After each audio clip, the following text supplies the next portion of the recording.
Rams fans, welcome in on this edition of Rams Showcase. Propaganda in full swing. Stafford for MVP, plus Puka Nacua on record-breaking pace. And later, hitting the road, we preview Rams at Ravens. Let's rock. We here, man. We gotta take advantage of victory on one. Let's go. Yeah! This is Rams Showcase. And now your host, Sheriff Joe Bags. Yes, welcome to it, Rams Showcase. My name is Sheriff Joe Bags, at Sheriff Joe Bags, at Rams Showcase. That's where you follow along on the socials, ramshowcase.com. Shout out to Willy helping me out with the intro there.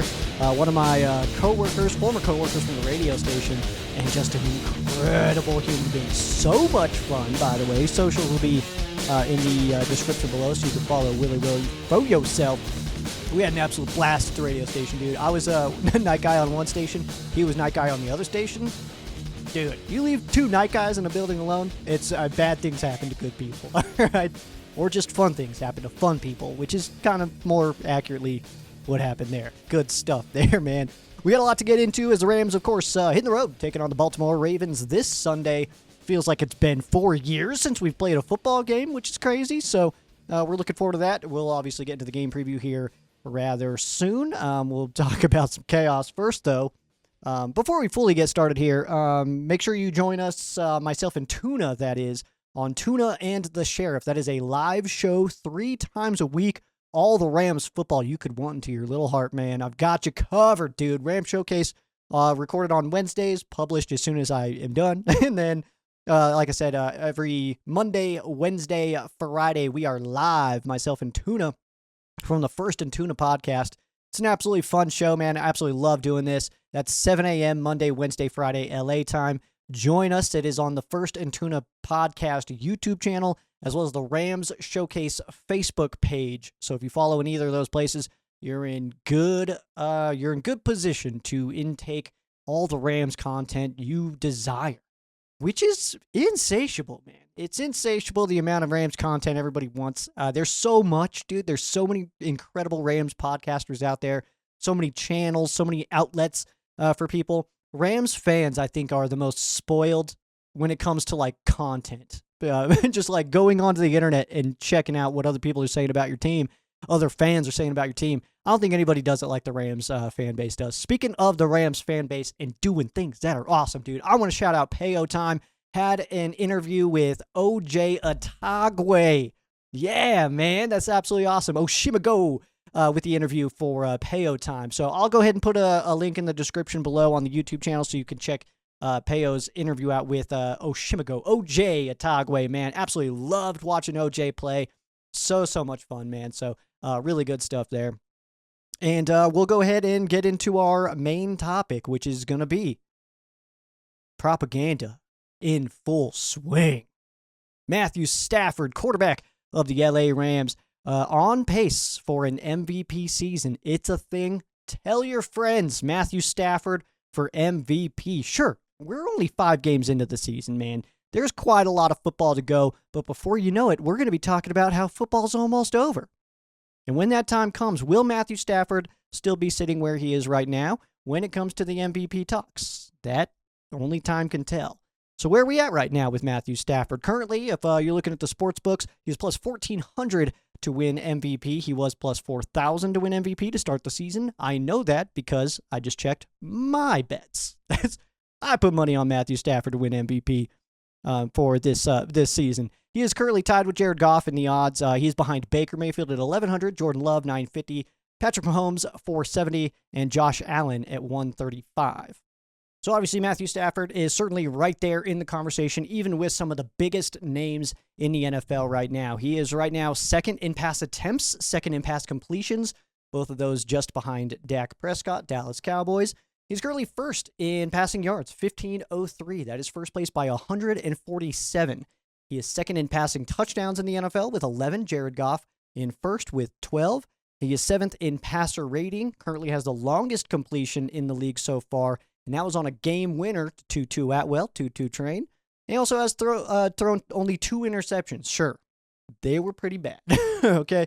But it's just the 2, and I'm here for that, man. He is currently on pace for 5,110 passing yards, which would be the second 5K year in Stafford's career. Currently on pace 300.6 passing yards per game. So averaging 300 passing yards a game. And if you were to stay on this current pace right now at 5,110, that would be the 10th most passing yards in a single season in NFL history.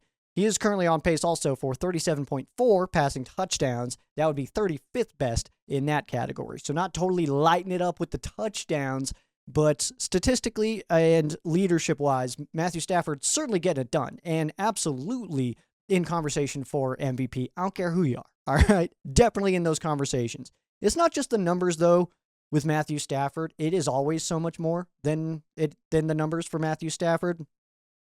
It's just the leadership, the command of the offense, knowing exactly what he wants to do at any given time. That's what Matthew Stafford gives to you. He doesn't get talked about as a great, but I will say, you score an MVP and maybe add to some hardware, you're absolutely in those conversations immediately. The second you get an MVP, you're in those talks for all times, whatever. He's climbing up the all-time list on all statistical categories, but he's never really been close to an MVP. Now has a Super Bowl, but you get 2 Super Bowls and an MVP, you're absolutely being talked about as one of the best to play the game. Absolutely. Especially the way he's doing this at his age. And I don't want to say that, like, people are losing it by this age or anything like that. He's only 3 years older than me, but it's a kind of a known thing. Those younger quarterbacks around the 25 to 30, that window there is typically where quarterbacks get the most love as far as their physical abilities. But clearly Matthew Stafford can certainly get it done. And fans are down on the Rams right now. And sure, fair. Losing to San Francisco the way that we lost to San Francisco, a beat-up team, obviously you don't want to see any of that. But with Stafford, it just feels like the Rams are in these games still. And, I mean, in fairness, like, you take that Philly game, it seemed like he just had maybe one too many bad throws, overthrows, underthrows, whatever it happened to be.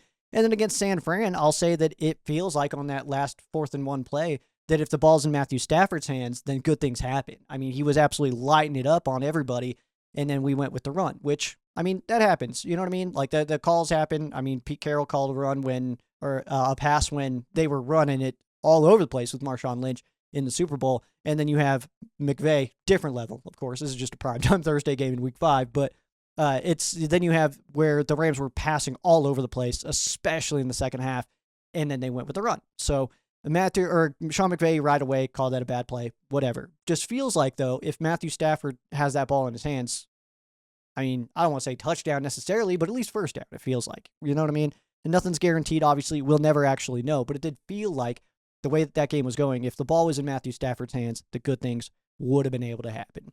But that game being Thursday night feels like it was forever ago. I hope that at least some of you took the opportunity on Sunday to watch other teams, watch other NFL quarterbacks. I certainly did, and I got to be honest, I'm even more grateful to have 9 as my quarterback, just based on what I saw throughout the rest of the NFL. The fire that Stafford plays with, it's not matched everywhere. The passion that he plays with, it's not matched everywhere. You get it here and there, Baker Mayfield, stuff like that, but it is not abundant all over the place. It's like Trevor Lawrence. He was able to pull out a win against the Chiefs, but there's zero fire in Trevor Lawrence. You know what I mean? Like, he can do it. He can throw a good ball and stuff like that, but I don't know if he rallies the troops like Matthew Stafford does, and that's kind of part of this as well. Most valuable player, not best statistical player. I mean, some years it does feel like that, but it does feel like if you're looking at the whole picture, Matthew Stafford should absolutely be in these conversations. The ability to pull defenders off with just a look, the don't look at me. I mean, who else is doing that right now? Some people can certainly pull off some look-offs and stuff like that, but nowhere near the level that 9 is doing out here for the LA Rams. Week 4, Matthew Stafford threw for more yards than he ever has as a Ram, 375. Week 5, beat that number. 384 right away, dude. 1 week later, a couple days later, throws for even more. In just 2 games, Matthew Stafford threw for over 700 yards in a 4-day span. Absolutely awesome, man. The Devontae Adams and Puka Nacua combo that is yet to see its most potent day. You can say whatever you need to me about that. We're only through 5 games. We have not seen that at its full capacity yet. And we're just now starting to see the depth of this team and a little bit of flashes of tight ends. We saw the flash Tutu Atwell game winner, 88 yards. Then we've seen, Terrence Ferguson get a sweet catch. Higbee has shown that he can still catch those balls and find himself a way to wiggle past a first down line. You know what I mean? So we're just now starting to break into that world outside of Puka and Devontae, who have been the stars of the show. Rightfully so. They're the stars of the show. You know what I mean? So you got to have that. But Matthew Stafford, he doesn't even seem like he's in his full rhythm yet, and he's absolutely lighting it up. Just feels like at some point this year, we're going to see firing on all cylinders. Like, we're rocking a V12 out here, dude. No joke about it, man. This offense is powerful, but it feels like we've only seen 8 cylinders pumping at once. You know what I mean? Like, but we get those other 4 rocking, man. We're going to be going. And against a team that has been pretty rough on defense this year in the Baltimore Ravens, could be this one, man. I'm still penciling in New Orleans after the bye week, but it could absolutely be this week. And 2 tough games for the Rams before the bye week, so nothing is a guarantee for sure. But that's kind of where we're at right now with Matthew Stafford going into just week 6, okay? It is still early, but like I said, it's early right now, but soon enough, man, we're going to be talking about the season's almost over. So that's where I'm at right now, is that, you know, I am feeling a little sentimental about this season. And I'm not sure why necessarily, but we're going into week 6 already. And I got to say, it feels like we just started the season. So I know myself, I know that I'm trying to take it, you know, slow it down a little bit, take it game by game. We don't need to talk about what it's going to look like against the Arizona Cardinals later in the season in December or something like that. We don't need to worry about that yet. You know what I mean? We got Baltimore this week. That's where the focus is at. We got Wednesday practice going on today, and that's where the focus is at. You know what I mean? So Matthew Stafford, obviously, the way we're sitting right now, this is shaping up to be one of the better quarterbacking seasons we've ever seen. And shout out Puka Nacua, who's obviously on fire as well. Devontae Adams, who's just barely scratching the surface of what he can do in a Sean McVay offense. There's reason to be excited as a member of the Rams fan base, for sure.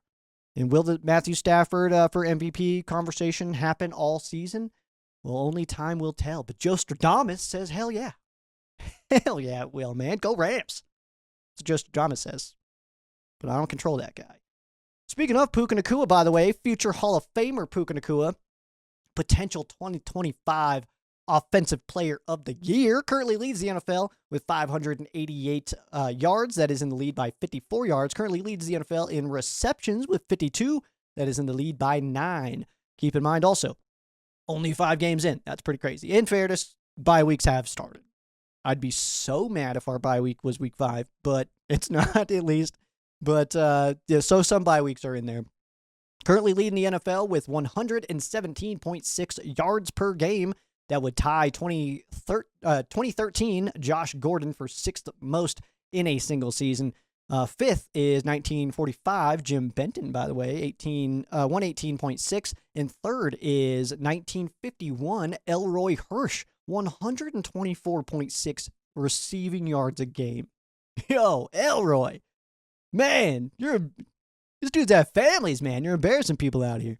Now, 2021 Cooper Kupp, by the way, a superhero. We all know that. 21 Cooper Kupp is a superhero. He was 114.5 yards per game. So Puka Nacua's season technically on a higher pace than that outside of touchdowns. And that was a great year. You know what I mean? This is not technically on pace for a triple crown, by the way. He does only have 1 receiving touchdown. He is not in the lead for that. Maybe those will start to string together, but only 10 touchdown receptions in Puka Nacua's career. That's not necessarily where he makes his money. It's first downs is where he makes his money for sure. Currently on pace for 1,999 receiving yards. That would be an NFL record. There's never been a 2,000-yard receiver in the NFL. Could be Puka Nacua this year. Currently on pace also for 177 receptions, dude. 177. That would be an NFL record by 18. That's no joke, dude. Not even close to that. So, yeah, Puka Nacua on record-breaking pace. No doubt about it, man. He is on fire right now. The Stafford to Puka combo is something we're going to tell our grandkids about, man. Or other people's grandkids. I'm probably not going to have. I don't know. But we'll see, I guess. I don't know. I can't tell the future, but I'll tell my niece's kids about Stafford to Puka. They're not going to care, but I'm going to tell them, and they will listen. I'll make the rules. All right. Matthew Stafford, whoa, weird. That was Freudian. Matthew Stafford, Puka Nacua on record-breaking pace this year. The leaders of this offense for sure, and the reason this machine is rocking right now. But the good news about that is so many other playmakers in this offense, dude. So many other playmakers on this team fired up about it. So keep your eyes on that and put some money on it, dude. Put your money where your mouth is. Put your money where my mouth is, okay? I'm telling you, Matthew Stafford MVP, do it. I locked it in at plus 4,000. You can lock it in now, plus 1,400. Boom. Matthew Stafford. All right, around the league here, just wanted to kind of look at some league notes. This one's Rams related in some capacity because the Jaguars have waived running back Cody Schrader. No word yet if he is expected to return to the Los Angeles Rams, but it is at least a possibility. Cody Schrader definitely did an amazing job in preseason. Somebody that I liked to have around, and I was a little upset when he left, but we'll see if he does make his way back over to the Rams. There is no more undefeated teams as the Bills fall to the Patriots and the Eagles lose to the Denver Broncos. Doesn't feel good, does it, Philly, getting come back on like that when you're so confident you're going to win? Huh? And the Cleveland Browns trade quarterback Joe Flacco to the Cincinnati Bengals. Packers lost to the Browns with Flacco just a few weeks ago. Bengals and Packers play this week, where it has been confirmed that Joe Flacco will start at quarterback. I'm not saying, I'm just saying. It's like a 14.5 point spread for the Packers. They're very favored in this game. But that would be probably the funniest thing in the universe, having an NFC team lose to two AFC teams, but the same quarterback. I don't know if that's ever happened. I'd have to do so much research. There's a lot of NFL seasons I'd have to look at to see if this has ever happened before. Hilarious if it does, though. Hilarious either way. And also, we want all NFC teams to do poorly, right? So, except for us, obviously. Take a quick peek at the standings here for the NFC West. We'll start making graphics and all that business when it comes to playoff race and all that. We'll get into that after bye week. We'll start slipping into all that good stuff. San Francisco sitting in first place right now, 4-1 record. They did defeat the Rams on TNF. This week they're in Tampa Bay. Tough matchup for this one, and Brock Purdy still not expected back for this one. So Mac Jones, who I personally think is the better quarterback in San Francisco, but hey, what the heck do I know, man? I think that offense as a whole runs better with Mac Jones than Brock Purdy. So be it. I don't know. Maybe I'm wrong. Maybe I'm right. Doesn't really matter. I'm not a Niners fan.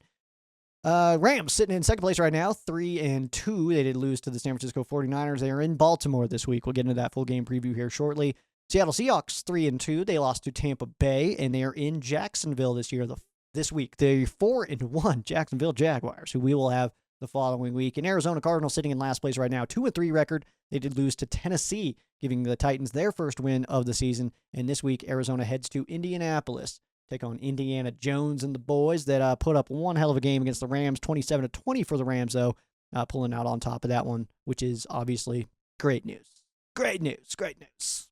We had a crazy game as, you know what, this series has been quite up and down. There's been some blowouts. There's been some good ones, man. But Rams heading out to Baltimore to take on the Ravens. We got your full game preview. That is after this break. It is Ram Showcase.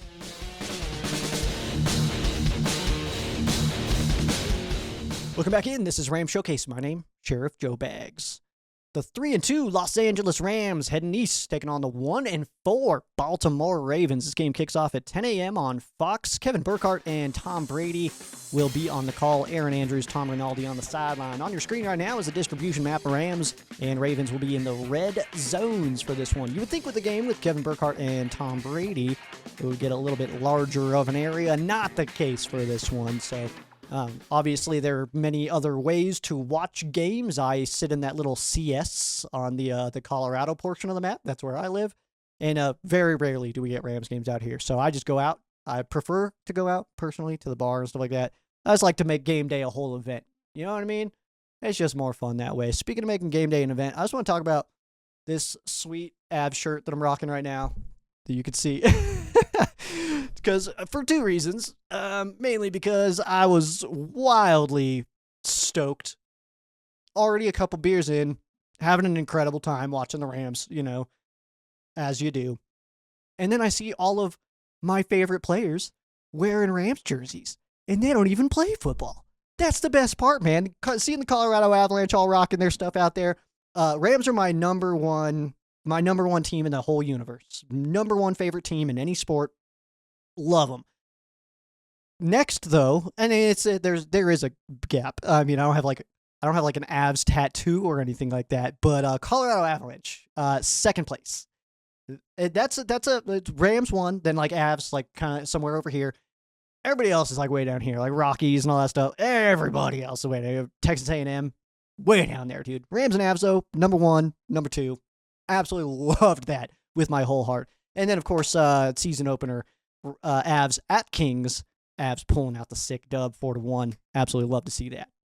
Anyway, you bettors out there, Rams are minus 7.5 right now, minus 370 on the money line, and 44.5 for your over-under. Let's get into the pants picks here, as Rams are going to be rocking the bone jerseys for this one. The reason, by the way, I've got the Morgan Fox jersey is, first of all, we're in bone, so got to have a bone jersey up there. And Morgan Fox, Colorado boy, he did play his football at CSU Pueblo. My cousin does not play for CSU Pueblo. He plays for Fort Lewis, but we'll be playing at CSU Pueblo on Saturday, so we're going to go down to that game and check it out. So shout out Morgan Fox, former CSU Pueblo alum, and that's where I'll be watching some football this weekend. So heck yeah, shout out, dude. But bone jersey for this week, and our pants picks are in the game that is sweeping the nation. What color pants are we going to wear? Well, I am the Lone Ranger here, going with Soul, as everybody else going with the Royal jerseys, or the pants, I mean. Rams have not worn Royal pants yet this season, so this would be a first. But with the bone jersey, we see bone pants quite often. My personal favorite combination is bone on Soul. Maybe that's why I'm picking it. Maybe I'm just trying to shoot that into the universe somehow. Everybody else, though, going with the bone on Royal. First time we ever saw that matchup, or that uniform matchup, would have been the 2020 playoffs? That sounds right. At Seattle and at Green Bay. That was the first time we saw those uniform combos. But, hey, sweet combo if it happens to be that way, man. Baltimore Ravens have worn all purple in their last 3 matchups with the Rams. The first of those 3, the Rams were in the color rush. Then the Ravens were in their color rush as well. It's like a purple with like the more gold accents to it. But then the last 2 have been just their standard gold, purple on purple.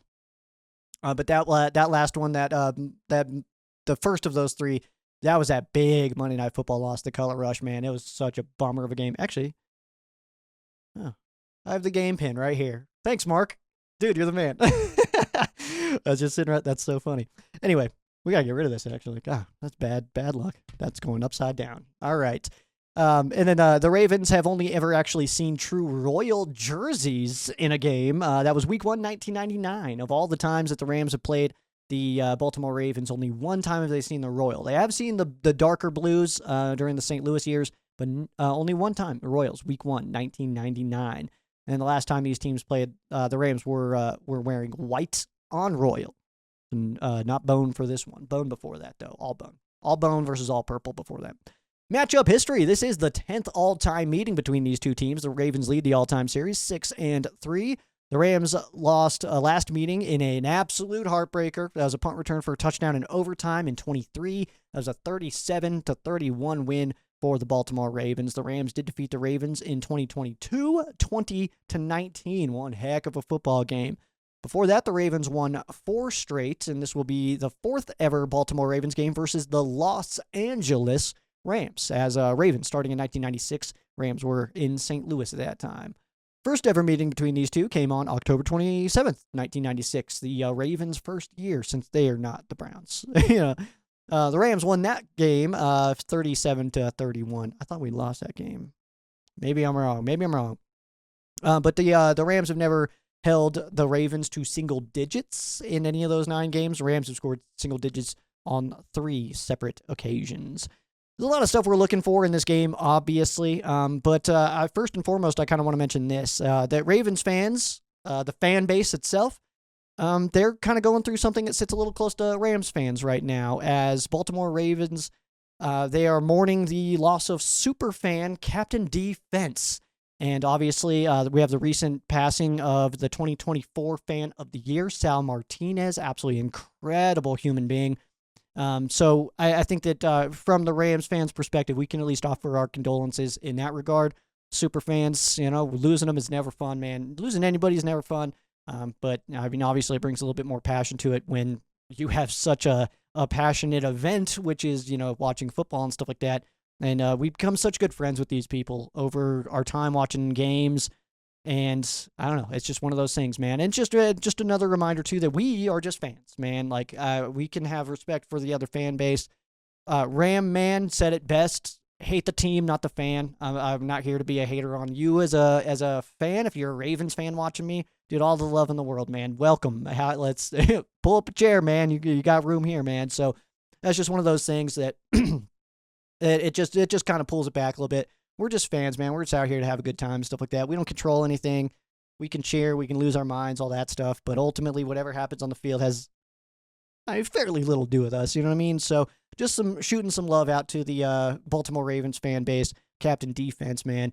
Just rooting still, man. Rooting still. Absolutely going to be watching this game. Probably be watching with Sal, dude. They're going to be having a blast out there. So heck yeah, man. Love to see it. Rams do begin their 2-game road trip that includes a bye, and they're going to be leaving Baltimore to London to take on the Jacksonville Jaguars, and then a bye week. And it's going to be a full month between SoFi stops. That last game being on the 2nd for the Niners game, and then exactly 1 month later on November 2nd is when the Rams return to take on the New Orleans Saints. So a bit of a gap there. Like I said, Rams leaving Baltimore to London, take on the currently 4-1 Jacksonville Jaguars, which is absolutely crazy to me. And then the Rams, like I said, head back home for a game with the Saints, and then back-to-back division games, which is going to be huge. All right, absolutely massive. That little stretch there to take on Ravens, who, in fairness, are struggling. They're still a really good team, a really well-coached team, and have playmakers for sure still. So definitely no one to take lightly. But then you got the Jacksonville Jaguars, who are starting real hot. That was my number one team of, like, this team's going to turn it around. And a big part of that's coaching and all that stuff. And we'll get into that full game preview, of course, next week. But then you get the bye week. You get to come back home. You get to take on the Saints, who are probably going to be picking number 1 overall, something like that. They're at least going to be in that conversation. And then you get the real action. Then it's kind of all systems go after that. So that's kind of what I'm looking for the Rams to come back. You get that game against the Saints to kind of just clear your stuff, get back into the rhythm post-bye week, but then you got to go. You got to get rolling, man. So that's what we're looking at for a little bit of perspective, a little bit of a zoom out for you. But obviously, first and foremost, taking on the Baltimore Ravens, who, in fairness, they're starting 1-4. Kind of got Rams 2024 vibes to me, man. I don't think that the Ravens are this bad. This is one of those things where injured, they're so injured right now. They're barely playing anybody. This is what the Rams dealt with last year at the beginning of the season. And they're going to get healthy and then good, right? I mean, that's going to happen at some point. It's still really early, so I'm not sure if that's necessarily, if it's time to start the turn, but they're still favored to win their division. You know what I mean? Like, they're still, that's crazy. They're 1-4, and everybody's like, yeah, they'll be fine. They're just beat up. You know what I mean? And in fairness, too, when you go from Lamar Jackson to anybody, it's a drop. You know what I mean? Like, anybody who's available, obviously there's quarterbacks in the NFL that could, but you don't want those guys as your backup. They probably can start somewhere, so they probably don't want to be backup either. But it's going to happen at some point. The Ravens are going to get healthy. They're going to start to turn it around. They're going to make the playoffs. I feel very confident in saying that. I feel like the Rams are getting lucky, in a sense, of the timing that we're getting the Baltimore Ravens, considering how beat up they are, and we just really need a good win, especially after that game against the San Francisco 49ers. But the Ravens fan base seems to be waiting for the return of Jackson more than anything. That's based on what I'm seeing on social media. Makes sense as well. Lamar Jackson obviously being one of the premier players in the NFL. Obviously, you would want him back. Also in Ravens news, by the way, making a trade with the Chargers this week. So they have traded Odafe away, the linebacker, to the Chargers, and in return, they received a safety, Alohi Gilman. And Gilman coming over, I mean, the Ravens have needed secondary help. I'm not sure how much Gilman will help this early, but that is certainly something that they are going to be looking for. We'll get into the numbers here shortly. Not doing great as far as the defensive side of the football goes for the Baltimore Ravens. Making a move there Linebacker for a safety, there's something there. They're trying to make some moves. Owe was injured last week, so I'm not even sure if he's going to be available. We'll see what Gilman can do for the Baltimore Ravens, excuse me, for their defense. From former Rams who are chilling on the Baltimore Ravens roster, just the two that I could note, which was offensive tackle Joseph Noteboom, and then linebacker Jake Hummel. Two names that we are pretty familiar with, considering how many games they were part of the Rams roster for. You know what I mean? So let's take a look at the matchup here. We're going to go ahead and start with the Rams offense going against that Baltimore Ravens defense. Rams offense right now putting up almost 413 a game. That is second in the league. Baltimore Ravens defense, though, giving up almost 417. That is 31st in the NFL. Only one team worse. Passing the football, Rams rank second, putting up almost 290 a game here. And this is where the Ravens are really struggling against the pass, giving up 262.4, 31st again in the NFL. Rushing the football, Rams are 21st in the league, putting up about 112 a game, and the Ravens giving up 146.5. That is 29th in the NFL. Average points being put up. Rams sitting pretty middle of the road here, 24.6 points a game. That's tied for 15th. And the Ravens giving up 35.4 on average. Wild number there. That is 32nd in the NFL by a gap. And third down conversion, Rams tied actually with the Ravens at 40.4, tied for 13th. Ravens defense giving up 44.6. That is 27th in the NFL. Also, some other notes for you. The Rams are first in yards per play at 6.4, and they are fifth right now in first downs. So certainly getting it done on the offensive side. Just want a little bit more consistency there and a little less drives where nothing happens. Yes, is the way to put that. But either way, man, looking really, really good on offense. And it still does not feel like it's fully clicked. And will it? I mean, you only have so many games before you're like, it's probably not going to happen. But it's also, I kind of take everything bye week and before. That's our preseason. That's where we're trying to figure out who we are, where our identity is, what we want to be this year. And then when you come back after the bye week against the Saints, that's when you can get rolling. But either way, you're still looking for that identity. You're still looking for your run game to fully, get rolling. Your secondary to really gel and start making their plays and stuff. We're getting those picks in little gaps here. Turnovers tend to be a bunches kind of thing, and we're not seeing that yet. So that can absolutely happen at any time. But either way, looking at the Ravens defense, some players you're going to keep your eye on. I'm going to start with rookie linebacker, dude, Teddy Buchanan. He's an absolute rocket out here, man. Teddy Buchanan is playing some really, really good football. He does lead the Ravens in combined tackles with 40 in just 4 starts. Has played in all 5 games, just the 4 starts. He has only 1 tackle for loss on the season, but has definitely made an impact on this defense. Teddy Buchanan, certainly somebody to keep your eyes out for. And next up, we're going to go with safety Malachi Starks, one of 2 Ravens defenders to start all 5 games. Yeah, only one of 2 Ravens to start all 5 games on defense. Wild, man. They are absolutely beat up and having a hard time when it comes to that. But Starks is a really solid safety, gets plenty of tackles, 34 total, so he's all over the place. No picks, passes defended quite yet, but Starks is a really solid defensive back and absolutely could be, put in a spot to disrupt some Matthew Stafford action if the cards fall that way. Next up, we'll go with cornerback Nate Wiggins.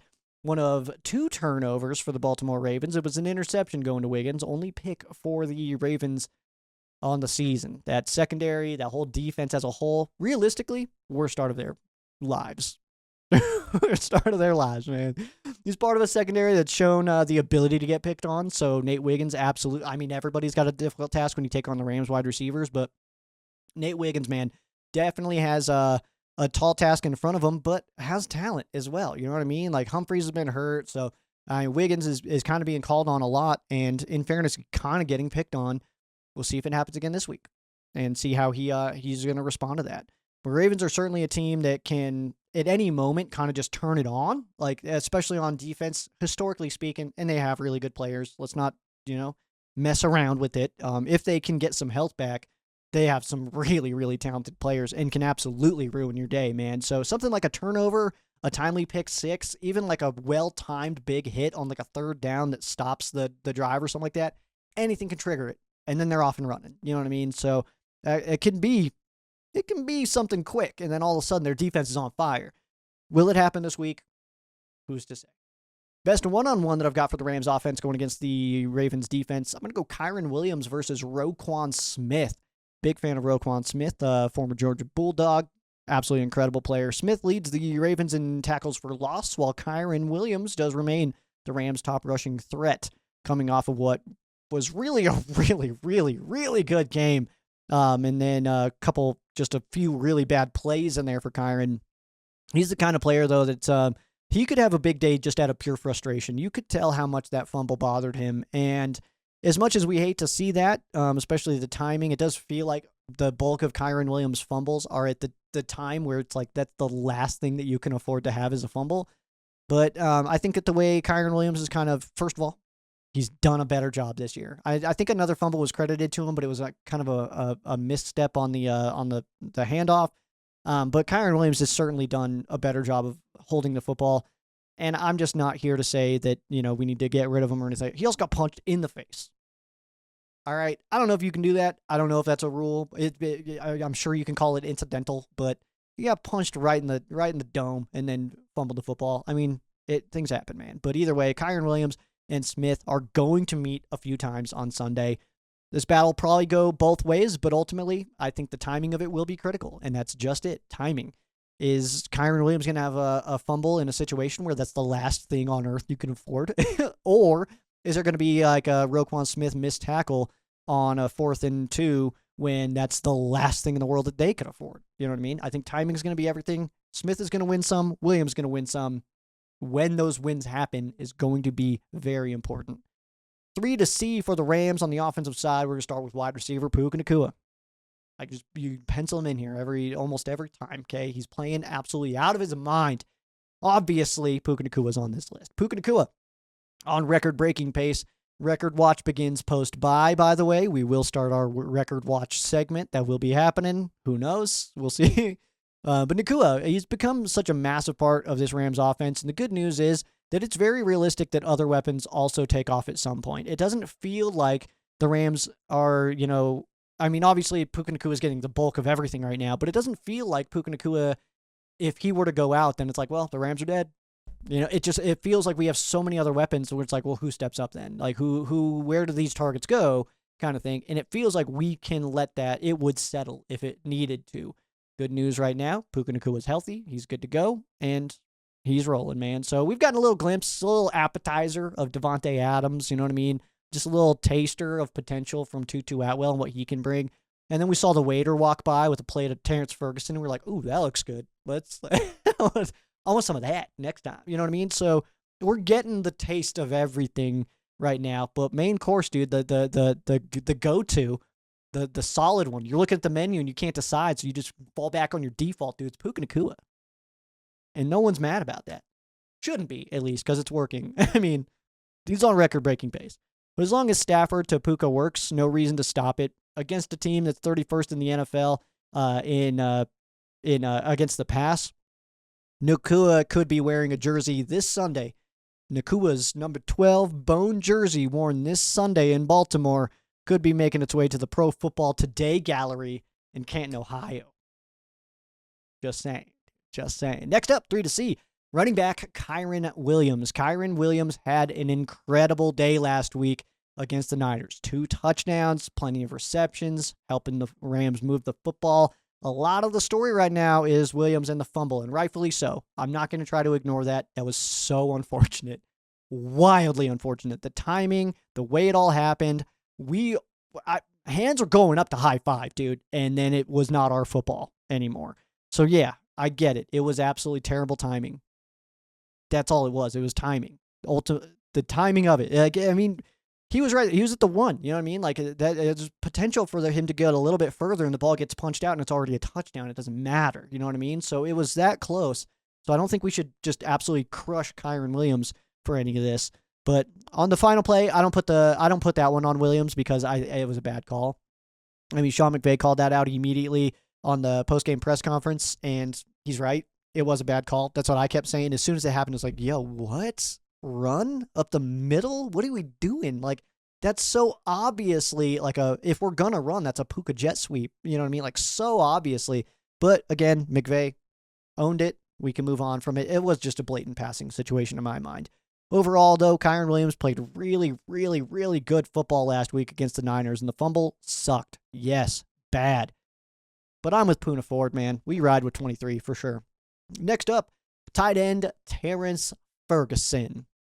Give me Ferg, man. Ferg gave us a little bit of a glimpse of what he's capable of last week. Rams fans are all over it and asking to see some more action this week from the rookie. See if that comes to fruition here. Ferguson is probably at about the time of the season where he's going to start to get more reps, get it a little bit more out there. It was 1 catch last week, incredible catch. Maybe it's 2 this week, maybe it's 3 this week. But I feel like this is about that turning point. You know what I mean? That curve is going to start to. We're hitting momentum. You know what I mean? And maybe a touchdown. I don't want to get too ahead of myself here. I'm saying it's possible. All right, it's possible. Overall, Ravens defense just doesn't really have any passion right now. And I think that's really what it comes down to for this defense. The Rams should be able to move the football with what could be ease on Sunday against ultimately a pretty flat defense. All right. Rams didn't really feel like they were in complete rhythm against the Niners, despite Stafford absolutely going nuts, especially later in the second half there.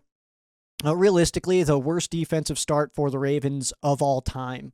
I don't even think it's close. I think that them being like 31st in the NFL in points, 35 a game, that's absolutely crazy to me, man. So I think that overall the Ravens are going to turn it around at some point. I'm just not sure when. I'm not sure if it's this week. I'm not sure if it's in week 10, 11, 12. It just feels like it's going to happen. But the Rams offense has a chance to take advantage in a big way. And I'm going to go ahead and give this advantage to the Los Angeles Rams. Let's flip over to the other side here. The Rams defense going against the Ravens offense. Ravens offense a little lower on the portion here. 22nd overall, 335 a game. The Rams defense is 14th. So kind of middle of the road there, giving up 332 a game. Passing the football, 22nd ranked passing offense for the Ravens, and the Rams defense 18th against the pass, giving up about 215. Rushing the football, 17th, almost dead center for the Ravens offense, 115 a game, and the Rams defense is 10th against the run, 93.6 a game. Average points being put up a little over 28 for the Ravens, that's 6th in the NFL, and 21.4 given up by the Rams, that's tied for 13th. On third down, 40.4, that's tied with the Rams, tied for 13th, and Rams defense giving up 35.3, that is 8th in the NFL.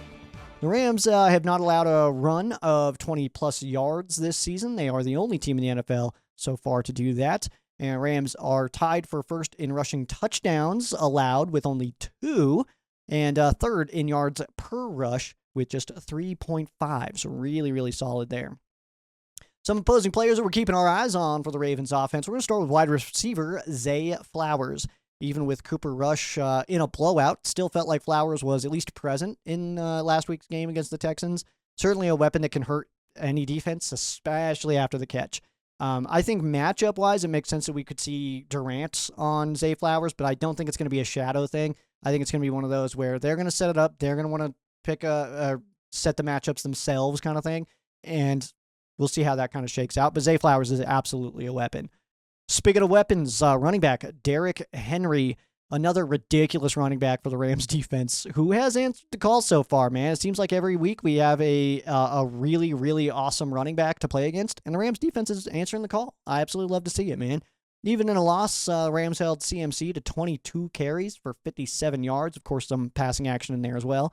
But Henry only had 33 yards on 15 attempts last week. But again, a weapon who can burn you at any given moment. Rams run D is very much improved this season, but yet another big old test for the Rams on the ground attack here, especially in a game where Omar Spate's likely missing this one. I do believe he's going to be out for this game. And my third on the three to see here is a little bit of a Schrodinger's third pick here. It's both are true until we get the official report whether Lamar Jackson's playing or not. Okay, so just pretend one of these is true. Okay, you don't have to pay attention to both technically. But we don't know yet. All right. Third up on our 3 to see, quarterback Lamar Jackson. All right. Jackson is an absolute game changer, dude. Even a hobbled Jackson is a massive weapon who can pull off some absolutely wild things. Certainly a threat, no matter if he's hurt. All right. Third up on the 3 to C, we're going to go with center, Tyler Linderbaum. Linderbaum has a tall task this week blocking for Cooper Rush or Snoop. We'll see what happens. Or Huntley. Yeah, we'll see what happens. So, yeah, I mean, it's going to be a backup quarterback for Linderbaum. So, obviously, pressure is on to make sure that he's going to be good to go. Linderbaum, really, really good center, will be responsible for not letting free rushers come at the quarterback, which is something a little bit of a Rams specialty, is getting free rushers against the quarterback. Best one-on-one that I've got for this is going to be Jared Verse versus Ronnie Stanley. Great matchup here. It seems like we got a sick running back and a sick left tackle almost every week. Love to see it, dude. It's a good test. Seems like that brick wall left tackle, Jared Verse has to take him on every single week, man. But it's no different this week. Stanley, he's going to be in charge of slowing down the force that is Jared Verse. And in fairness, Byron Young will certainly get some reps on Stanley as well. But definitely worth it to keep your eyes on the left tackle action out of the Baltimore Ravens this week. And 3 to C for the Rams defensive side here. We're going to go with nose tackle Tuna Ford. Yeah, Tuna has definitely helped stuff the run this season, has certainly helped the Rams improve against the run this season. I know Landman gets a lot of love when it comes to the run stuffing, but Tuna Ford is certainly clogging up some lanes and will need them to do it again against Derrick Henry. He's definitely been quite the dense front of the Rams defense, and his impact is felt on just about every run play, whether that's making the running back go an extra gap over if we're playing that kind of scheme, or just kind of messing up the blocking where people are going to try to duo and go up and then, leave a little too early and then Puna's in there. We've seen a lot of good stuff from Tuna Ford. Next up, cornerback Kobe Durant. It's hard to explain. I don't know how to put this into words, but something just feels like 14 is going to have a big day this week. I don't know why. I don't know how. I don't know how to answer any questions about it. Just feels like Kobe does awesome this week. Land Shark, man, coming at you, dude. Someone in the cornerback room needs to show up big. I picked a Land Shark. Next up on the 3 to C, I'm going to go with Nate Landman. Not just because he's awesome at stuffing the run. I don't want to make this only run, but it feels like we're going against a backup quarterback, so maybe that's the important piece. You know what I mean? But either way, I think that not just because he's so good at stuffing the run, but because he's also going to be dealing with some different help this week, as Omar Spates is banged up right now. So I'd assume that Troy Reeder is going to get the bulk of those reps, but we could absolutely see Sean Brolak getting some reps as well on the defensive side. Landman, though, he's the leader. He's going to be the number one, obviously. No questions there. But Brolak, by the way, if you did not see the Rams revealed this week, it was with Sean Dolak. Straight up tearjerkers, dude. I mean, hearing Sean Dolak's story, it's impossible to watch the Rams revealed with Sean Dolak and not come out of that just really rooting for him, man. I mean, there's just something about this kid. The whole room is undrafted, so it feels like they all kind of fit in with each other and stuff like that, and they're all just here to kind of help each other and make each other better. And I think Sean Dolak is, I don't know, man. I'm feeling good about Sean. And maybe it's because I watched the Rams Revealed, and I love the Rams Revealed. That's one of my favorite pieces of content that the Rams put out. Behind the grind, it's Rams Revealed. I love that show. And I don't know, Sean Dolak being on there, man, there was something about that one where it was like, man, I want him to be great. I want greatness for him. You know what I mean? Just hearing his story, and I'm not going to spoil anything. It's not my story to tell. Check out Rams Revealed this week for sure. It's 1,000% worth it. If you've never caught it before, make this one week one. You know what I mean? It's so good. You'll have a really, really strong appreciation for Sean Dolak, and you will want Sean Dolak to play over Troy Reeder so bad. Probably more than you do right now. I'm not going to, pretend like at least somebody watching this isn't like, Reeder should not be playing. Dolak, we're all in on Dolak, all right? Nate Landman, Sean Brolak, Bromar Spates. If I can add bro, I'm doing it. But yeah, either way. Dolak could be getting in some defensive reps, man, and that fumble should have been a fumble. I don't care who you ask, man. That was definitely a fumble in my book. I think that the forward progress being called, that was too quick. Dolak should have had a forced fumble this last week. Maybe he gets one this week. We'll see.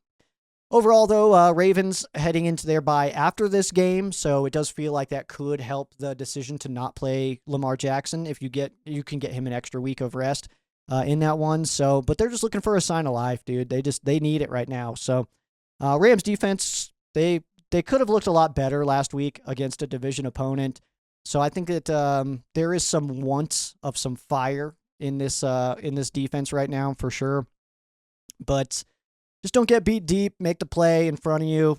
But if it's a backup quarterback, man, how about we see some blitzing, man? It does feel like Shula had a really rough game plan for this one. But also, I don't know what was being talked about in there, man. I wasn't in those meetings and talking about, like, we want to take this away. Maybe they nailed it. And then just San Fran just wasn't doing what we expected them to do. That's absolutely a possibility, man. I'm not sure. But the Rams are against a backup again. I think that pressure should be first and foremost. I think that should be the big push, is getting pressure on the quarterback, especially if it's going to be somebody like Cooper Rush. Make them hurry, man. Make them make a quick decision. It's what we should have done against Mac Jones and just didn't really do it. But Ravens have found a way to put up points, but without Jackson, they are just certainly a different team. Lamar is a game changer entirely, but when we're looking at the Ravens offense going against the Rams defense, I'd go advantage Rams. It's too much to give any advantage to the Baltimore Ravens, especially on defense. But their offense without Lamar Jackson, that's very difficult. I know Derrick Henry's incredible. I know Zay Flowers is incredible. I know they have really, really good players. But without Lamar Jackson, that's not the same team. You know what I mean? So the advantage goes to the Rams here on both sides of the football. We'll see what happens. If the Rams also can block on field goals, then I also think that we have the advantage there. But until we can prove that we can block on field goals and let Cardi kick the ball, then, it's difficult to say. Cardi, I see a lot of people that are like, oh, we need to get rid of Cardi. Cardi is not the problem. No one is getting those kicks off if no one can block for them. So it doesn't really matter who the kicker is if there is zero time to get the football placed down and then out of there. You know what I mean? So no, it's not Cardi. It's blocking. We need to address that for sure. It's been quite literally a problem. I don't think I remember seeing any field goal team have a string of blocking this bad for this long. I don't know if I've ever seen that. So got to get that figured out. Chase Blackburn, that's on you, dude. Let's figure it out. Let's just get good. And then still early enough to figure it out, man. I mean, you don't lose a Super Bowl in October. You can certainly try to get there though.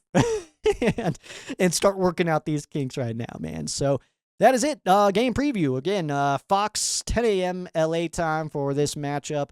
Kevin Burkhardt and Tom Brady on the call. Join me ahead of the game as I'll be going live on the Rams Showcase Facebook page and YouTube channel, as we'll just be chatting Rams, heading up as I'm heading out to the bar to catch this game. Full game preview for you on Friday morning. Also, 7 a.m. on the First and Tuna Podcast YouTube channel and Rams Showcase Facebook page, part of the Sheriff and the Tuna Show. Absolutely love doing that one, man. It's an absolute blast. And it's starting to really do stuff, so it's fun, man. It's fun. It's good stuff, man. We got fan quesos, some really, really good ones, man. We'll get into that right after this break. It is Ram Showcase.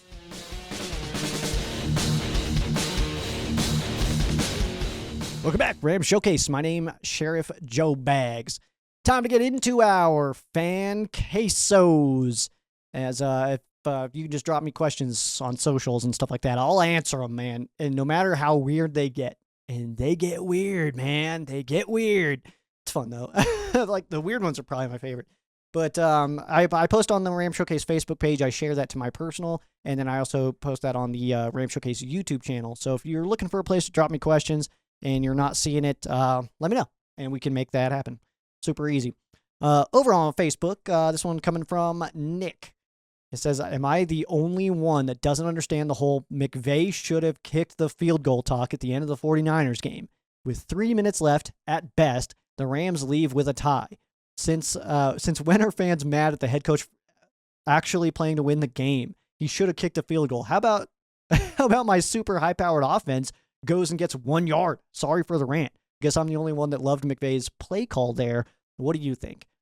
First of all, you never have to apologize about a rant. That's basically what this show is. Second of all, I don't like the play call. I do like the call to go for it, but I don't like the play call. I think it was very blatantly a passing situation for the Rams. And if it was going to be a run, should have been a jet sweep or a fake jet sweep at the very least. Have Puka coming over, snap the ball, do a little fake to him while the ball goes to Kyron up the gut. That I'm okay with. The call itself is what I don't like. But I also bashed the Packers for going for the tie against Dallas. And I stand by that. I think that was boring, dude. What a lame way to finish that game, dude. To just be like, we'll tie. Tie it up. Let's get out of here. Let's go home with a tie. Let's not win this game. Let's go tie. lame, dude. I'm forever a little bit down on LaFleur because of that call. You know what I mean? So for the Rams to go for it, I absolutely loved that, man. No way field goal there. Because also, you can't block for them. So no field goals. How about? But I don't love the play call. I love going for it though. I'm with you there, man. I don't agree with kicking the field goal there. I will say though, there's been some other conversations about the overtime, because let's think about it this way. If the overtime was longer, so say 15 minutes, and there's 8 minutes to go instead of 3, or like almost 9 to go instead of 4, you know what I mean? Then does Sean McVay kick the field goal and put the ball in, like give it to his defense to get the ball back? Maybe. Actually, maybe. You know what I mean? So I saw, I think it was on Rich Eisen, where I might have been Brockman, said that his suggestion is add 15 and play to 0. Play till the clock's done. Don't do this whole like you score first and then we can try, and then like just add 15 to the game and then go to 0. I like it. I personally do. I like it. And then whatever it is after that, if it's still tied, it's tied, no matter what. And you could score, 17 points in overtime. You could come out of overtime in a blowout, and I think that's cool. But I don't know, man. I do think that overtime is still broken. I will say that. I think that overtime in the NFL is still broken. Whatever. Also on Facebook, this one coming from Brett. Most pundits regard McVay as a top 5 head coach in the league. Why with so many Rams fans constantly questioning McVay when the Rams lose? Do you think that the fan base has gotten too spoiled? Have they forgotten what life was like before McVay? Are there just a lot of new fans? Yes. To all these questions, Brett. Do you think that the fan base has gotten spoiled? Yeah, dude. Yeah, we've had McVay for a little while now, and we've been sick for a little while now. Like, we're pretty dope, dude. Pretty dope. We've had a couple down years in there, but overall, pretty sick. Have Rams fans forgotten what it's like before McVay? Absolutely. The St. Louis Rams and Jeff Fisher and Sam Bradford and all that stuff, that's over, dude. That's gone. What? Sam who? What? Who was the number 1 overall pick? Who cares? You know what I mean? Like, it's one of those, man. And then, are there just a lot of new fans? I think so as well.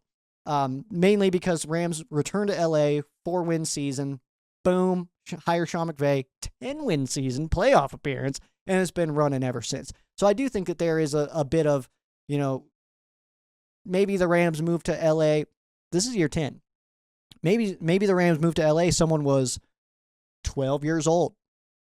Year 1, don't really care. Year 2, hey, local teams in the playoffs? Hell yeah, dude. Atlanta? Oh, they lost? Okay. Next year, yo, teams in the Super Bowl? What are we doing over here? And maybe that's how you get in. You know what I mean? So I do think that there are new fans. And then again, you go on, win the Super Bowl, all stuff. A lot of people were claiming Rams after the Rams won the Super Bowl. I have no hatred for that. Hell yeah, welcome. You're going to like it here. Just don't leave when we suck again. That's all.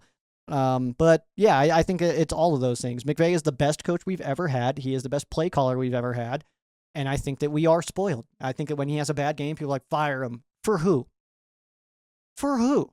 Who do you want to replace Sean McVay with? No one has an answer for that. And people will throw in a random name of a guy who has potential. And it's like, yeah, that's why we got McVay, because he had potential and he's killing it. What are you doing out here? So yeah, I absolutely, yes to all your questions. He is blatantly a top 5 head coach in the NFL. Probably a top 2, in some circles a top 1. Depending on who you ask. Top 5, no doubt though. Why would we get rid of him, and for who? Answer that. If this mic wasn't attached to the desk, I would drop it. Next few here coming from Ed Wynn. Emphasis on the win. Hate having to wait so long, having to bounce back from a loss, especially against the Niners. Why do you think we struggled so much against them? Just, I think Shanahan came in with a really good game plan. That's about what I've got there. Yeah. And I just don't think we were ready for it. And I think we maybe went in thinking that it was going to be easier than it was. I think so. You have that many backups in, no wide receivers. CMC's the only offensive player. You know what I mean? And I just think we weren't ready for that. Let's see. Why is Puka the best receiver in the league? Because he does everything the best. Best route runner, best hands, best personality, best hair. I don't know. Well, what else you got, man? I mean, everything he does, he's the best. My camera may die here, by the way. And I'm trying to right now decide whether I want to wait for it to charge to finish or if I just go cameraless when it dies.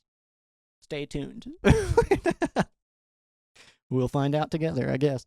Says, I've heard some say that McVay needs to give up play calling. What do you think? No, absolutely not. We can do it. LaFleur is going to call plays? Well, how is that better than Sean McVay? That's my question to that. Same thing we just talked about. I was asked if I had another NFL team I root for. I'm not going to lie. I was a little bit offended by that question. I told them, hell no, it's Rams or no one. But what about you? Yeah, I'm a Rams fan. When I'm watching, I love football. I love the NFL as a whole. I watch any game I can. I love all the teams.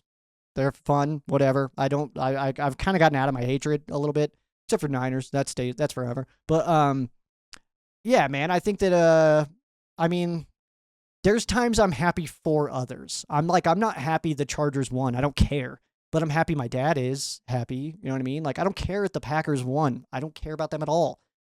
But I'm happy my friend Jackson's happy. Vikings, my friend Jeff. You know what I mean? Like, I know a fan of every team. My roommate's a Patriots fan. Well, hey, I don't like the Patriots. But when they win, it's like, dude, hell yeah. Fist bump. Like, I don't know. That's kind of where I'm at. I don't have any other teams, but I support. I support that my friend Jackson loves the Packers. You know what I mean? I don't care about the Packers at all. In fact, I hope that they suck most of the time. But as long as Jackson's happy, man, that's cool, man. I want all of our teams to be good, though. You know what I mean? Like, it's more fun that way. It's fun right now that we're, like, all going to the playoffs and stuff. That's a cool time. So, let's see. I'm currently holding interviews for an open position at work, and the first person that came into my office is wearing a Niners hat. I looked at him and grabbed my Rams coffee mug and told him, I don't know if this is going to work. Stand by that wholeheartedly. That's not a question, but I stand by you, dude. I stand by you. We have I don't want to talk about my work. I was going to tell you a whole story about my work. I don't even want to, though. I don't want to talk about my work. That's my job is lame. Not that my job's, like, bad or anything. It's a good job, but it's not what this is. Okay. All right, heading over to the Facebook page, or the YouTube channel, I mean. And camera will probably die. I don't want to sit here and wait for it to load so I can record 5 more minutes. So this is going to die. I'm going to answer these questions. We're going to get out of here. And I am buying a new camera because this one has been such a bummer for so long. So that's happening. Hopefully next week it's here. That's what I got for you. Let's see here. Dang. So this is the last episode with this. So anytime now, this is going to be the last couple seconds you see of me through this camera lens. This has been most of, if not all, I think, of Ram Showcase videos. Crazy. Anyway, payo time. Situation. You were asked to compete in an NFL player/fan partner competition that involves a chess tournament, golf tournament, and a push-up competition. You have to select a different Rams player for each event to compete with you. Oof, guys, we're going to lose. Who are your current Rams players for each event? Love the show. Shout out Payo. Interview with OJ Atagwe this week. Check it out. Let's see. So, chess tournament. Give me Rob Havenstein. I don't know why I feel like he crushes chess. Going Rob. Big Rob for sure. Golf tournament. Tay, dude. Devontae.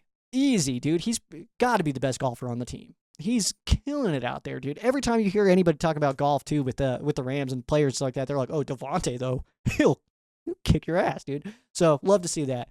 Push-up competition. First of all, I've never golfed. So, sorry, Devontae. We're going to lose. I need a pretty intense handicap for that one. Chess. I'm 2 moves ahead. I can't do the whole thing where, like, my friend Eric can do it. Writer of Gimbals and Monarch, by the way. Check those out. He's an author. He's incredible. He's really good at chess, and he's always like, I know what I want to do, like, 50 moves out. I'm like, how? That's crazy. You know what I mean? I don't get it. And push-up competition, good news there. I don't weigh that much. I can pump out some push-ups, dude. I could probably right now knock out a hundo. You know what I mean? No biggie, dude. No biggie. But for that, give me Jared Verse. Because I feel like as much as I think I can do, he would want to beat me. So, and I could do, I'm not trying to brag here, but I can do plenty. All right. That's all. Next year from Payo Time, Gary Klein, Stu Jackson, and JB Long ask you to join a panel to talk about the Rams. What topic in regards to the Rams would you be most interested in covering on a panel with that crew? Rams history, Rams great plays, current state of the Rams, or something else from the depth of the mind of Sheriff Joe? Dangerous game you're playing there. You're playing with fire, Pay. That's it. I like your suggestions a lot. Rams history would be a really interesting one, but not with those names. There are some. Gary would be a really good one, in fairness, but Rams greatest plays would be really fun, especially with JB, because I feel like he's got a lot of really cool memories of big plays. But current state of the Rams team, that's not bad, and definitely Stu would be all over that, man. He's very involved in current day stuff, obviously. I would go Rams greatest plays, man, because there's so many things that you can dive into. Even when the Rams were absolutely terrible, you can find really, really awesome plays, like 1-15 season Rams at Detroit, and Steven Jackson out of the end zone is breaking tackles, man. He's knocking over referees and stuff like that. It's like you can add those in as well. So I think that's probably where I'd go with that is Rams greatest plays, because that can spawn so many cool memories. You know what I mean? And there's so many that you would forget about and all that stuff. Carl, hey, we don't chew on cables here. Okay, thank you. Can't believe you listened to me. That was crazy. That's where I would go with them. Ooh, this is a tough question. Rams house? Whose house? Says, favorite Kenny Britt play? Dude, loving that one. Says, my favorite when the ball juggled around and he caught it with his feet versus Detroit. Oh, yeah, dude, fire play. Great call, man. Hell yeah, I love that one. Mine, though, being a Colorado native, give me Broncos at Rams 2014 Edward Jones Dome. It was snowing in Colorado. I don't know what it was like in St. Louis, but snowing in Colorado. Sean Hill getting the start for the St. Louis Rams going against a Peyton Manning-led Broncos team with like Demaryius Thomas and Emmanuel Sanders, who died that day, unfortunately. But, you know. So, yeah, I would say the first touchdown in that game where the Rams go up 7-0, and Kenny Britt for a deep ball from Sean Hill. And it was like, oh, yo, you guys feel that, man? It was a what-up quake in here, man. Like, it was so sick, man. I was watching that with all my Bronco fan friends. Yo, so much fun, man. Yeah, so I'd probably go that one, man, because that one really sticks out to me. I still follow him on Snapchat. I don't know why. He's not that interesting to watch anymore or anything like that, but it's fun. Let's see here. This one coming from Paul. Do you think Dolak will eventually see more playing time this season? Interesting question and so hard to answer. I really don't know. I would say no, barring further injuries, because Omar Spates being out this week, that's kind of why we expect to see a little bit more of Dolak and Reeder in this game. But I would say Spates and Landman are clear-cut our top guys there, where I don't think that Dolak could do enough in practice to unseat one of those guys, because those guys are wildly talented. Omar Spates, incredible player. Nate Landman, we know what he's brought to the Rams defense this year. So I would say probably not, unless we see some unfortunate events happen to anybody ahead of him, if I had to guess. Payo time, genuine question. All right. Do you think Kobe Turner would ever sing the national anthem at a Rams game while still a player? Or will we have to wait until the offseason or his retirement to see it happen? First of all, what? How could we wait until the offseason and have him do the national anthem for a Rams game? Payo, that doesn't make no sense, dude. I don't know if that's allowed or not. I wouldn't imagine it's not allowed, but I don't know if they would do it or not. That's a hard... I'd have to look at... So there might be a rule. I wouldn't think so. I don't know, man. I'm talking myself in and out of this. You guys are watching this happen. I'm playing jump rope with this thing right now. Or hopscotch? I don't know, man. I'm in Squid Game right now, going over the X and the O, being like, I have no idea, you know? I don't know, man, but it would be awesome to see him in full getup, helmet on, everything, sing. I think that'd be really, really cool. Hopefully. That's what I would say. Hopefully prime time, too. Let's see here. Rams house? Whose house? Will Stafford retire a Ram or a Lion? Ask me a couple years ago, and I'd say he retires a Lion without hesitation. Now, I got to wonder, wonder how much the Lions fans' hatred towards him, plus the success with the Rams, have maybe swayed things. We don't got to worry about retirement now, obviously, but the question keeps popping up in my mind. Genuine question. No, and I love this one, man. I don't think it's crazy to say that at all. I think that Matthew Stafford has been with the Rams long enough and has been successful enough with the Rams. I think it would be the Rams. And I think that a big part of it is kind of what you mentioned there. I think that the Lions fans have kind of shunned him in a sense. The way that they supported Matthew Stafford so much when he was there. He left, and they still supported him for that 1 year. After that, though, they cut the cord, man. They cut the cord hard. And I would say, from my perspective, and I can't speak for Lions fans. I'm not one of them. You know what I mean? But I would say, from my perspective, looking at the Lions fans, they support Jared Goff more than they've ever supported Matthew Stafford. Why? Maybe it's simple numbers. Maybe it's simple playoff appearances, stuff like that. I would kind of hope so, because it does feel like they've really turned their backs on Stafford. And so be it. I mean, he's got a home here, and we all love and support him. You know what I mean? So I guess it's like you don't need two fan bases to be, all about you. I guess. But yeah, man, that's a tough one, man. It is only year 5, so it's a long time being in Detroit, man, for sure. This is a really good question. I'm not totally sure. I guess I defer this to the comments. What do you think? Like, do you think he retires as a Ram or a Lion? I think he does retire as a Ram. I mean, obviously, we'll see Lion stuff like on his.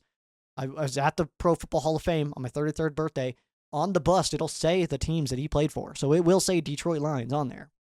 But I think that overall, it's going to be a Rams enshrinement for Stafford. Because I guess he's going to the Hall of Fame now. I just decided. Anyway, Rams house. Favorite Mark Barron moment. Whoa, dude. Oh, man. Digging into the brain tank here, man. Going into the depths of the encyclopedia that is Joe's brain. Oh, man. Favorite Mark Barron moment. There was a sack he had against Carolina and Cam Newton that I remember being like, one of those plays where you feel like you could take the next rep. I've seen him a lot. Steven Jackson with that Patrick Willis run where the helmet pops off. It's like I could have taken the next carry and scored. You know what I mean? Like, that's how fired up I was on that. And same thing with that Mark Barron play. He had a couple too.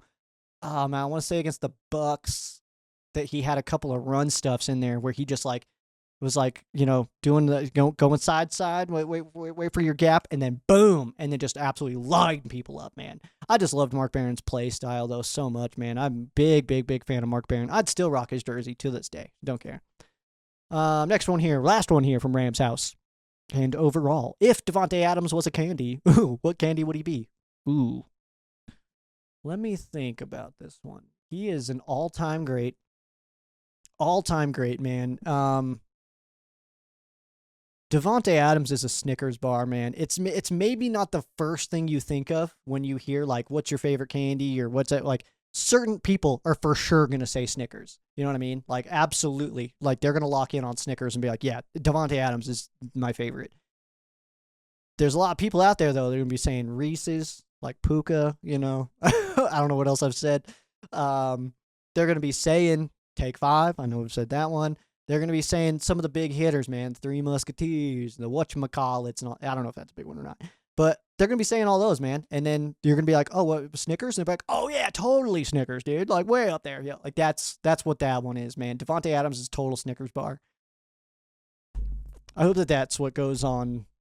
Like, that. I hope that's what's clipped of this show. It doesn't get clipped ever. But I hope if somebody uses it, that's what they use.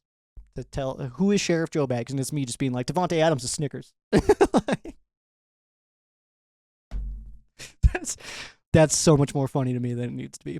That is it for your fan cases. Thank you so much for dropping those. I absolutely appreciate you. We got a big old football game going on this weekend. Baltimore Ravens hosting our Los Angeles Rams. The 1-4 Baltimore Ravens They got to turn it around eventually, right? Who knows? Hopefully not this week. Hopefully the Rams can push for win number 4 before taking on the 4-1 Jacksonville Jaguars in London. We'll be heading over the pond after this week. So take advantage, man. Enjoy this one. Early kickoff, 10 a.m. LA time for Rams and Ravens. Enjoy it. Make sure you have your snacks and your beverages ready to go and your high-fiving hands ready. You're going to need a lot of them this week, man. Rams putting up 40-plus this week. Book it, dude. Book it. It's going to happen, man. I feel good about it. But, yeah, that's going to do it for me. Follow along on socials, at Ram Showcase, at Sheriff Joe Bags, ramshowcase.com, First and Tuna Podcast YouTube channel, where you can catch myself and Tuna live 3 times a week, Monday, Wednesday, Friday, 7 a.m. LA time. Check us on out. That's also the Ram Showcase Facebook page, streamed there as well. Join us, dude. It's an awesome Rams conversation. We go for 30 minutes, and then I got to go to work. But good talks, man. Good talks for sure. But that is going to do it for me. I am Sheriff Joe Bags. This has been Ram Showcase on Sports War Radio and the Fansided Network.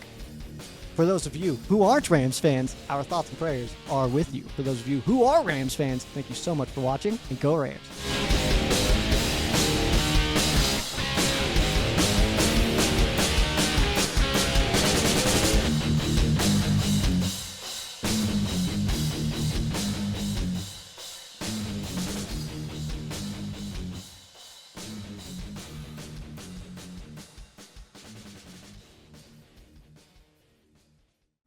Look at that, dude. The camera didn't die.